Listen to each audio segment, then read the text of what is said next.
Last week we started by asking the question, what do kids want to be? What were some of the answers? Fireman. Doctor. Not a what? Not a lawyer. Remember, that was the one not on the list. But a doctor, fireman, what else? Police officer. A teacher. Musician. Big one that was kind of lacking because not many people want to think of it this way was a servant. So what did Jesus say in Matthew chapter 20, verses 26 and 27?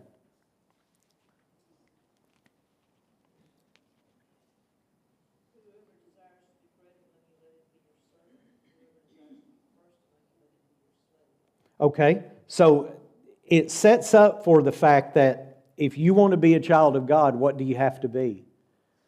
You've got to be a servant. I was reading, I guess now it was last year, I was reading that the largest volunteer organization on earth is what?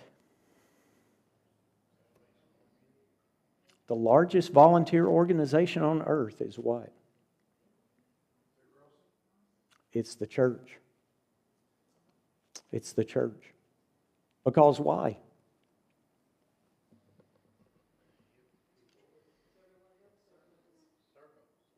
Because everyone else takes up the mantle of understanding what do you do in the church?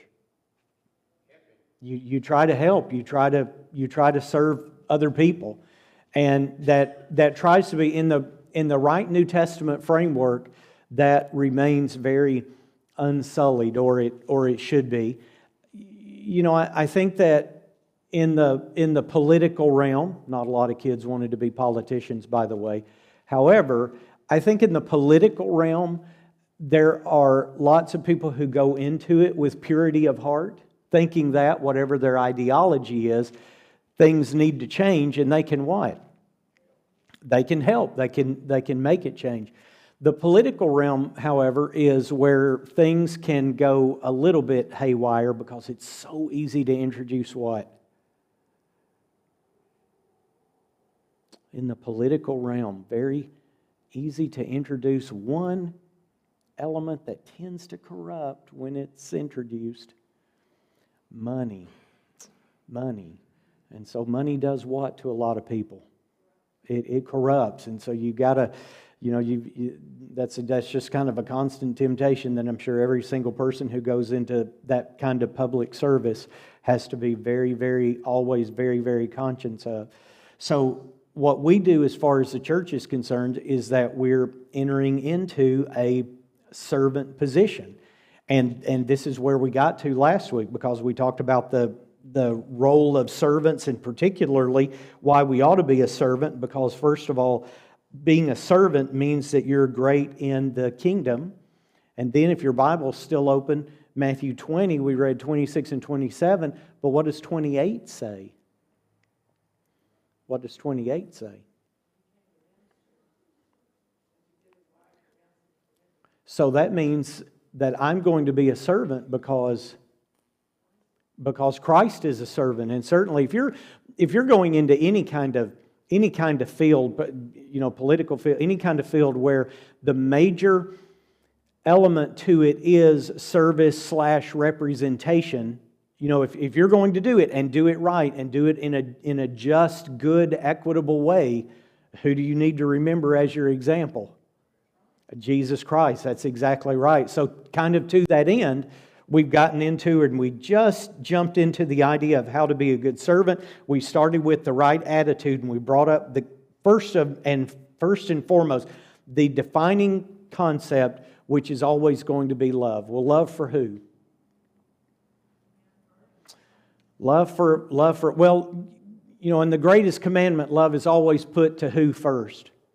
To God first, and then to everyone else. Why do we need to love God first? If you think about it from the circumstance of servanthood, why do you need to love God first? Because He loved us? And I think another way, and I say it kind of glibly, but I don't really mean it that way. The only way that we can actually learn how to love other people is to harness the power of whose love? God's love. Because loving other people can be very, very what? It can be very, very trying. So why can it be so trying?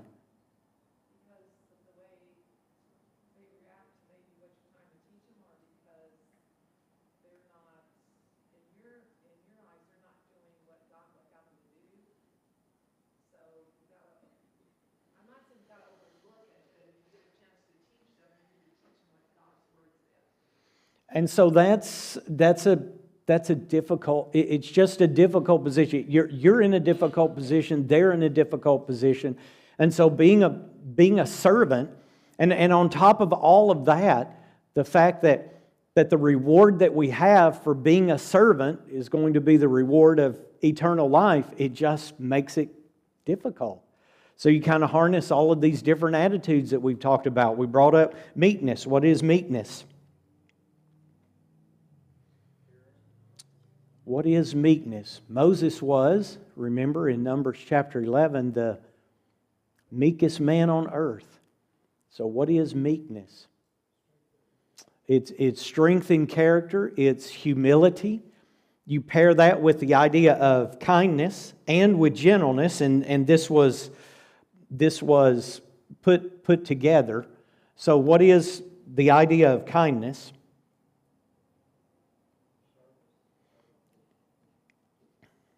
What is kindness and gentleness? It's kind of nice that they go along together. This last one I'll go ahead and reveal is the idea of humility, which goes along with meekness. Meekness and humility are similar to one another. Why is kindness and gentleness, why do they kind of go together as a nice pair? Because remember, we brought up last week, I could be kind to someone. I can do kind things to someone, but I'm not necessarily at it? I'm not necessarily very gentle at it. You know, I'll do it begrudgingly. I'll help, fine. Just throw it at them. So you can be kind to people, but not gentle with people. And if I'm going to be a proper servant, I've got to do both. Got to have both attitudes. Carla? Oh, yes, absolutely. Yeah. Absolutely. But the nice part is when you've got love and then you can actually bring in some of these separate parts, the separate parts help to round out what love means. Because if I told a husband and a wife that you just need to love each other, is that sufficient? If a couple's in crisis and they come to a preacher and the preacher tells them, well, you just need to love one another, is that sufficient?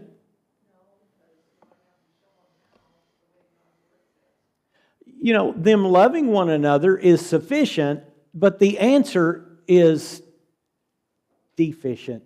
Because in order to actually show them what has to be done,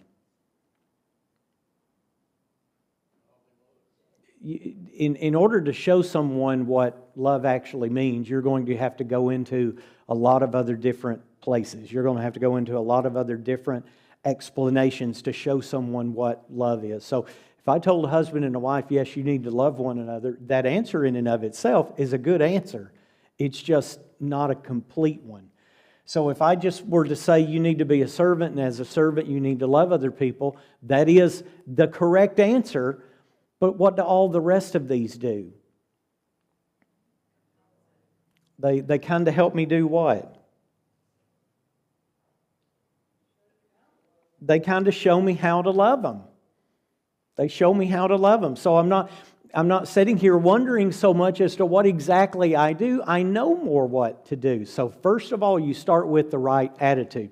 Okay, another one is that we deal with awareness. So the life of a servant requires that you are aware. Well, what do you need to be aware of? What do we need to be aware of? Talents. Romans chapter 12. Let's look in Romans chapter 12. Someone read verses 6 through 8 for us. Romans chapter 12 and verses 6 through 8. Romans 12, 6 through 8.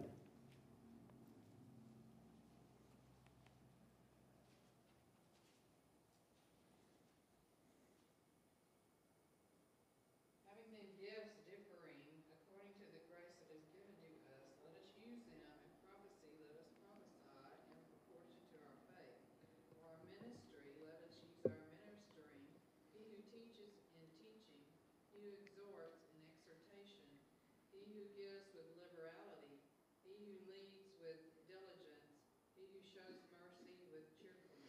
So take a couple of those. Let's look in verse 7. He who teaches in teaching. So how can someone be an adept at teaching? How can someone be adept at teaching? And I mean, let's think about teaching in the most basic form that we're cognizant of, and that would be teaching in a Bible class, for example. Because if you can teach in a Bible class, you can pretty much teach just about anywhere as far as the gospel is concerned. I don't mean 20 kids as an educator. You guys are on a whole different level. But I mean just talking to someone about the Scriptures. What does a teacher need to be back here? They need to what? They need to know it, okay? They've got to be knowledgeable. What else do they have to? What else could you say about someone who teaches? They've got to be patient. Yes, yes. Because kids won't get it the first time. It may take them 3, 4 times. I don't know how many times you'd probably work with the little kids just to get the books of the Bible down. But you've got to have patience. What else must you have? Tolerance. Because they're going to be at different spots and places. They're going to think different things. They've been raised differently. They're going to give different ideas. What else do you need?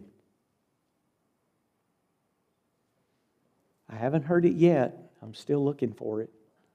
What do you need? You need enthusiasm. You need enthusiasm. You can't teach a Bible class like a day at the DMV. Why not? Yeah, first of all, you won't have their attention. And why else? Let's back up. Think, what are you teaching those children? In your heart, what are you teaching those children? Which is the most important what? The most important thing that they could have in their hearts for their young development. Doesn't that deserve just a little bit of what? Of enthusiasm? And there are people who are extremely gifted at that. But is everyone gifted at that? No. Can everyone be better than they think they can be? Yeah, absolutely. But I'm old enough to understand that no matter how much someone works at it, they may not be as good as they should be. They may not be as good as they want to be. So at some point they just say, okay, that's not what I'm gifted in doing. Okay? But let's look at this 8th verse. He who exhorts in exhortation. So someone may be actually very, very good in what? In encouraging, in exhortation, which doesn't maybe take as much knowledge. You're not put under the pressure of having to answer a question and believe me, kids can think of every question that you can possibly think to be asked, a child will think to ask it. And so maybe that kind of pressure is not good for you, but you're the kind of person who can come along and do what? Exhort and encourage. That was a great prayer that you led. I liked your thoughts at the Lord's table. I liked the songs that you picked. They went with the lesson really nicely. Or I like the way you're doing what? You're a person of what? Of encouragement, of exhortation. Or just in ministering. In ministering. Now and I guess part of this is that just like all of you guys have so much to do in your work that you get wrapped up in it, it's the same way with me. I get really, really wrapped up in stuff and having to do stuff, everything. I was telling Jenny today, I'm technically now 3 days behind in the website. So either this afternoon or first thing in the morning, there's got to be a lot of work that's got to be done on that to make it look up to date. And I have to do that every day. That's just one of the things. But I listen to you guys and I think, and you guys talk about how you maybe called somebody else or you had taken something to eat to someone. Charles and Joyce have been struggling a lot here. And I'll think, I went through the whole week. I didn't even think about it. I mean, if you guys get sick and you don't hear from me, it's not because I'm afraid of you. It's certainly not because I hate you. I'll give you the 99 times out of 100. I just flat out didn't think about it. And yet there are people who have this constant ministering on their minds, and yet they're so good at it, and it just seems to happen effortlessly. Well, every church needs that, and every church needs a person who's aware of the kind of talents that they have, and then uses those talents and develops those talents. Now, sure, that we always love people who are willing to develop some extra talents, but just in knowing what you're good at doing, and then, boy, just going full in, does that help a congregation? Helps it immensely. So, I need to be aware also of my task. I need to be aware of my task. So, what is our task? Serve the Lord. There's a job to be done. Let's look, for example, in Titus chapter 2. Look in Titus chapter 2, and look how Paul sets this up with Titus, and it's a really, really neat thing. Titus chapter 2, and we start in verse 11. The grace of God has done what? Appeared to us. So we all live under grace. This grace that brings salvation has appeared to all men. And it teaches us in verse 12 that we're going to have to amend our ways. Older preachers used to say, we amend our ways, we amend our conduct, so we live soberly, righteously, and godly in this present age. But then in verse 13, what do we also do? We look forward in hope. Randy said that we wait with hope for our Lord and Savior Jesus Christ, who gave Himself for us that He might redeem us from every lawless deed and purify for Himself His own special people who are what? Zealous for good works. So because of the fact that I live in grace, and because of the fact I have an inheritance to come, a hope to come, then what kind of person ought I to be in verse 14? A person who is zealous for good works. That becomes my ingrained task from the moment that I become a child of God and I start to really settle in. You know, a child of God understands that they need salvation from their sins, and they're going to have their sins washed away. But as they rise and walk in newness of life, that means changing their conduct. It means orienting themselves into a whole different way of acting. And part of the way to think about that is that now I'm going to be a person that is given to these good works. I need to remember that. That is my task. I need to be aware of the needs of other people. Let's look in Philippians chapter 2 and verses 3 and 4. Philippians chapter 2, verses 3 and 4. And Philippians chapter 2, someone read 3 and 4 for us, please. Philippians 2, 3 and 4.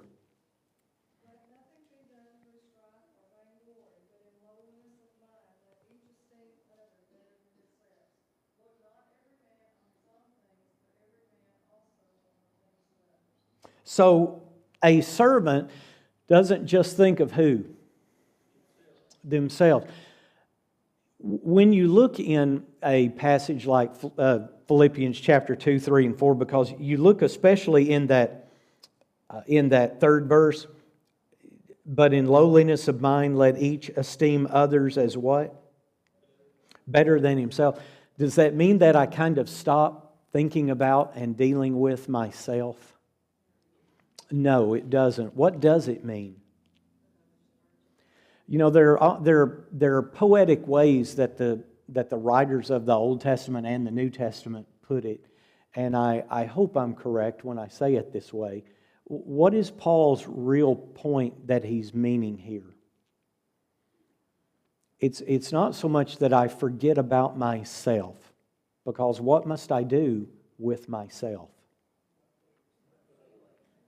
What must I do? You guys had a bunch of answers. Unfortunately, I just didn't hear any of them distinctly. What must I do to myself? I need to care for myself. I need to build myself up in the most holy faith. What else do I need to do? I've got to work out my own salvation. But that means that I've always got to think of who? Of myself. So what does Philippians 2 verse 3 mean?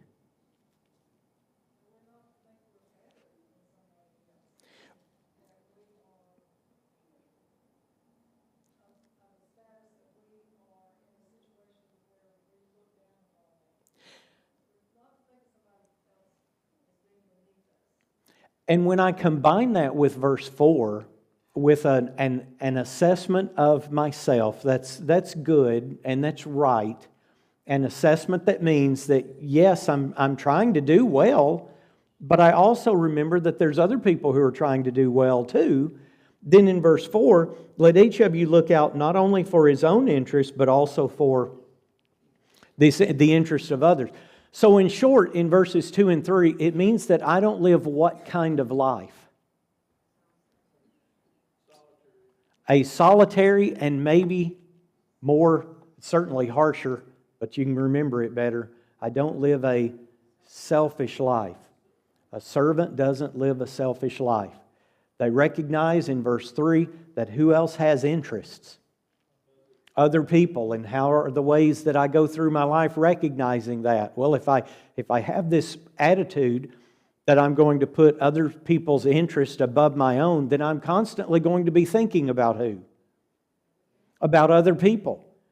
And as I can think about other people, then I set myself up for being able to serve other people. I don't think Paul is advocating that, you just need to forget about yourself to the extent that you never do anything for yourself anymore, because that goes too far as what the New Testament says. But I've got to think of other people, because that's going to become my task, understanding those needs. And then the third point is that there's just got to be what? Action. Because we can, if you want to consider this academic, we haven't been extremely academic because it's been more of a practical class. But academically, we could just carve this up and slice this up in all different kinds of ways. But when we finish, when we leave, you've got to what?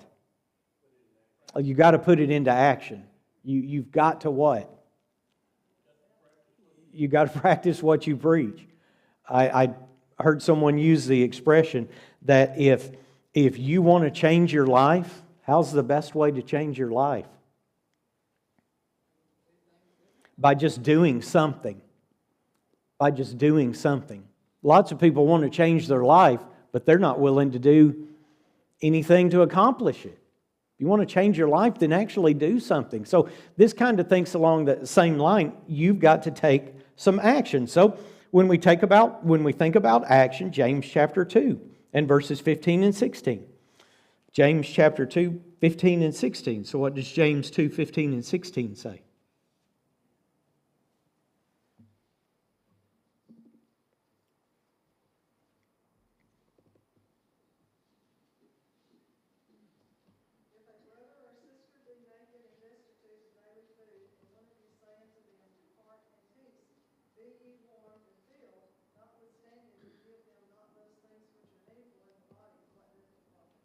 So when you think about it this way, what makes you a servant? Serving. What makes you a servant? Serving. In James chapter 2, when you find a need, we try to what? We try to fill it. We try to fix it. 1 John chapter 3, the 18th verse is similar to what James says. But the point is, you just try to fix it. You just try to fill it. But let's make sure before we leave this point that we know what kind of needs are out there. Definitely physical needs. So how did the Lord put it in Matthew 25? What kind of importance did He place on it in Matthew 25? And I always try to be careful about that, or to issue a word of caution when we go through a text like Matthew chapter 25. Looking in 25, 35 through 40, what kind of efforts does Jesus talk about that makes you pleasing. So you feed and you clothe and you visit. I always make the case that you can't go too far in that people would think that this is all I have to do for the Lord to love me and accept me, is just do good to other people. So you do have to be careful of that. However, part of actually being someone accepted by the Lord means I have to do what? I've got to, as the text says, I've got to feed, house, clothe, and visit. James chapter 1, verse 27. What kind of religion do we practice? Pure and undefiled religion. What does pure and undefiled religion ask me to do? Visit the fathers and the widows and keep yourself unspotted from the world. So again, what does it require? It requires some action. Ephesians chapter 4, verse 28, you think about what Paul was, living like in the first century world. I don't know that this applies so much today, but I'm sure there's still parts of it. Ephesians 4, verse 28, if someone is stealing, they shouldn't what? They shouldn't steal anymore, but instead they ought to work. But to what end?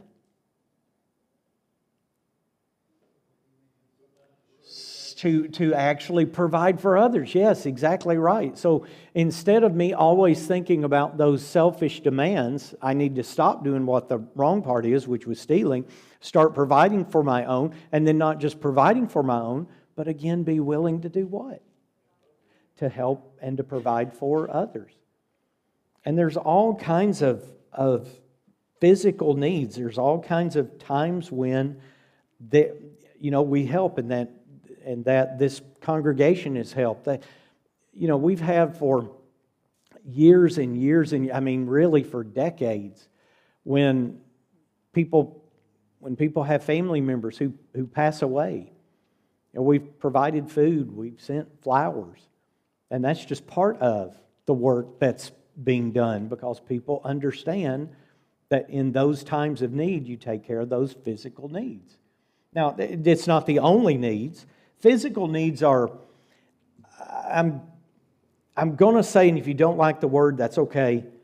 Physical needs are a little bit easier. Why is that? Why are physical needs sometimes easier? You can see the physical needs, so therefore it's, in a way, it's easier to react. Why else are they easier?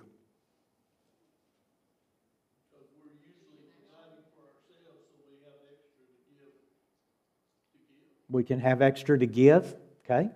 Why are they easier sometimes? Sometimes we provide with the visiting and the food and the clothing and the housing by just doing what? Giving money. And that's pretty what? That's pretty easy.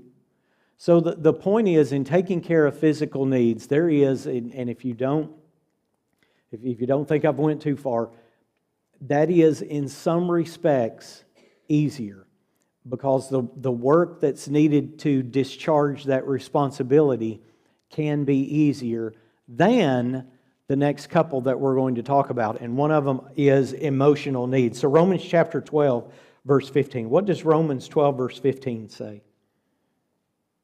What do we do with one another? Romans 12, verse 15.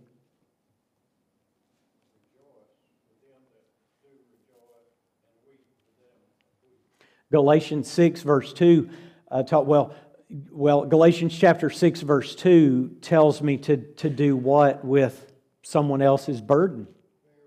To help bear one another's burdens. And what kind of emotional needs can people have? What kind of emotional needs can people have? With Elijah. In fact, most of the time, if I were to go online and do a search of sermons written for 1 Kings chapter 19, none of them are going to be on parenting. In fact, all of them are going to be on what? 99% of them are going to be on what? Depression or discouragement. Either one of those, however you would want to list it, but it's going to be one of those two. And what does God do with Elijah when he had that deep emotional need? He went and he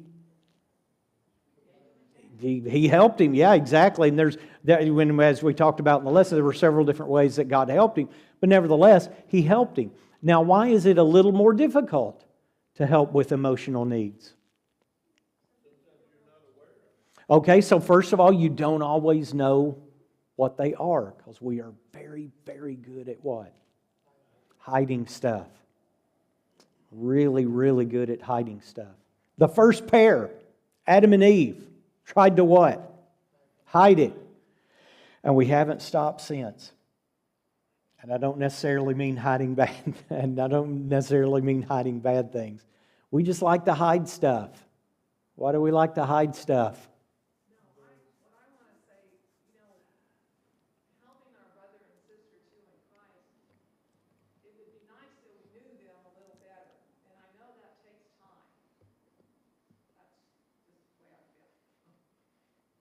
Why do we like to hide things? Don't want people to know we're failing. Why else? Yeah, maybe so. Don't want them to judge us. Why else?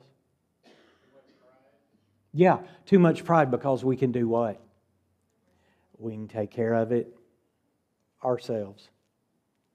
We can take care of it ourselves. So we hide.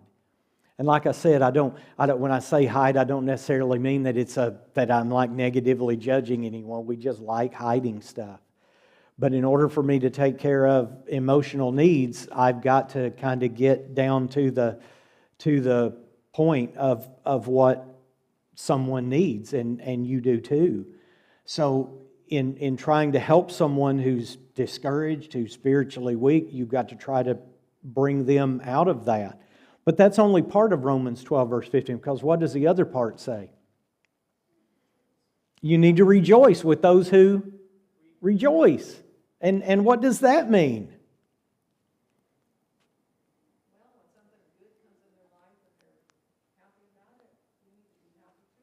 Yeah. And don't what? Don't dump on it. Don't dump on it. Little illustration of this. This happened to me one time. Jenny and I got a car. It wasn't a new car. It was a used one. I think we've went through, she and I counted it one time and I forgot how it was. Been married 30 years. I think we've had 20 cars. So we've gotten accustomed to doing this. And I talked to someone about it, and I said, well, I got this, we got a new car, new to us. And they're like, oh man, that's great. How much did you pay for it? And I told them, which now would be ridiculously cheap for all of you guys. And the first thing out of their mouth was, yeah, my husband could have gotten it cheaper. And that's the tendency. We enjoy when good stuff happens to people only to a point. And then what do we got to do? We got to dump on it. Don't be that kind of person. Don't be I could have gotten it cheaper. I could have talked them down cheaper. Don't be that kind of person. Don't be the kind of person who, whenever someone has good news, somehow you've got to figure out a way to dump on it. When we meet people's emotional needs, we're happy that they what? That something good has happened in their lives. And yes, everyone, including myself, has to exercise self-control, particularly as a parent. As a parent, if a younger person comes and tells me about something that's good in their life, then the parent in me is always wanting to say, that's really, really, really, really great, but you better watch for this, or you better be careful of that. And yes, everyone has to fight that. But remember, emotional needs are very important. Then there's spiritual needs. Why are spiritual needs so difficult? Why are spiritual needs so difficult? I think two reasons. First of all, these are the ones you want to talk about hiding. These are the ones that what? People bury really, really deeply. So then, secondly, because they are so difficult to get to, they're the ones that we want to write off the first.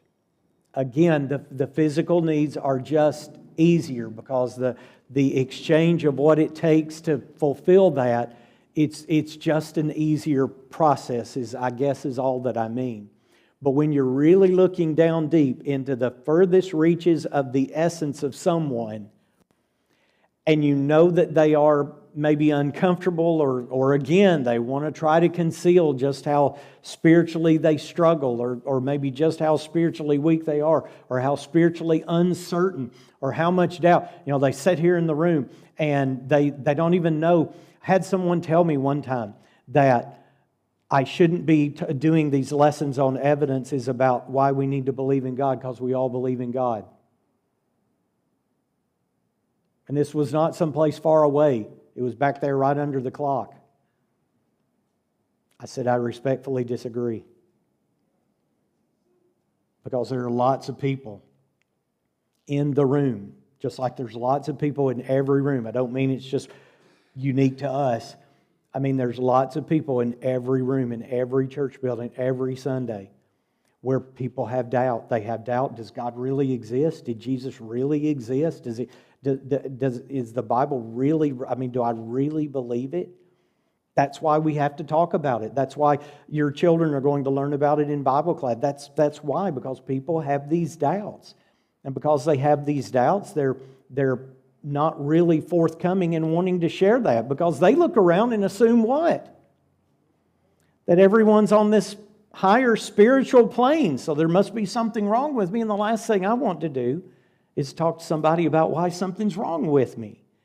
But as people don't realize that the doubts, the struggles, the deficiencies that they feel, a lot of other people are going to feel. And maybe all of us are going to feel all of them at certain parts in our lives. That's just the way that it is. So we went to 1 Thessalonians chapter 5, verse 14 last week. It's a great one because it does such a fantastic job in summarizing all of this. What does 1 Thessalonians chapter 5, verse 14 say? 1 Thessalonians 5, verse 14, what does that say?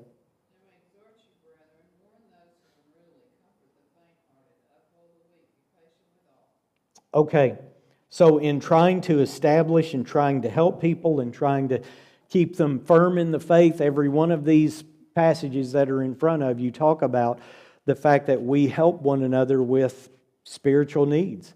And those spiritual needs, the way that you're a servant is that we help. We don't just help with the physical, and we don't even just help with the emotional. And one of the great parts about having a congregation that actively can help people is that I have children myself, and I'm not always, and I know enough now, after they're grown, but I know enough now to realize that I may not be the best one to help them back on the right path. That might be one of you. And if you're willing and active to jump in, then your input, ironically, but all the parents know what I'm talking about, your input means more to them and solving their spiritual needs than my input does. And really, when you think about it, that's probably the case with a lot of people here and a lot of struggles here. The input that they have from someone that's close to them means more than the input that maybe the preacher could have. There are things that I can do and things that I should do and things that I hope that I am doing. But your input is what can mean the most. So never ever forget that. Okay, let's talk about one more. I think we've got one more. We won't probably finish all of this one, but just simply availability. Simply availability. John chapter, first of all, we need to give available time. John chapter 9, verse 4. What did Jesus say in John chapter 9, verse 4?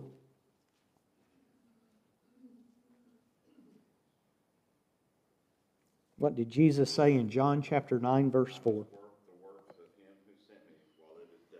The night is coming when no one can work. Okay, when no one can work. So I've got to give time. I also have to give my own personal involvement. Personal involvement means what?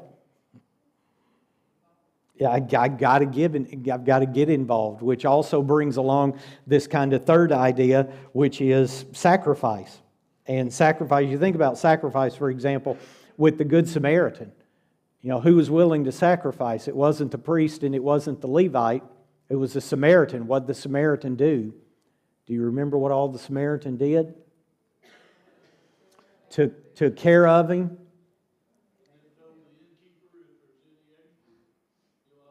Yeah, took care of him, took him to the inn, made sure that the innkeeper was able to sufficiently take care of him in the future.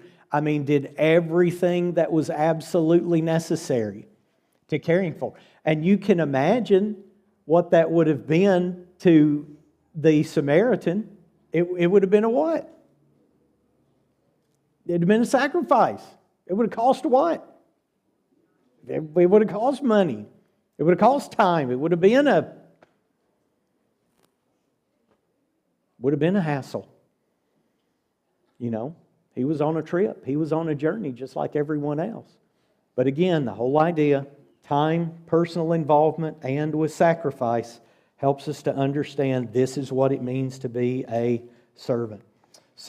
Okay, so these three, being a good servant, right attitude, an awareness, an action, and an availability. That's what it means to be a good servant. Okay, next time we're going to get into our next lesson and talk about what a servant is, which is a stranger and a pilgrim. So strangers and pilgrims next time.